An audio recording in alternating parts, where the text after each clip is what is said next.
Welcome to a Foxy Tech Tips tutorial on enabling and disabling dictation on the Apple Watch Ultra 2. If you find this tutorial helpful, please consider subscribing to my channel and liking the video. Dictation allows you to use text-to-speech on your watch. It is a super handy tool to use when sending messages and writing notes on the watch. Press the digital crown to open the app menu. Tap the Settings cog to open Settings. In Settings, select General. Scroll down the General settings and tap Dictation.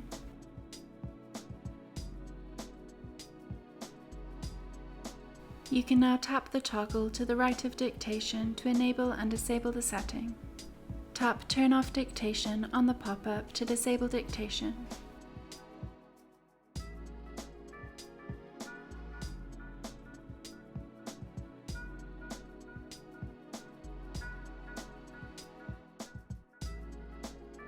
Or tap Enable Dictation on the pop-up to enable dictation.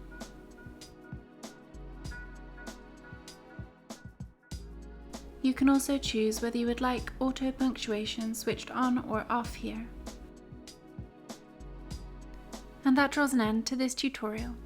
Please like the video if you found it helpful and subscribe to Foxy Tech Tips for more Apple Watch Ultra tips and tricks.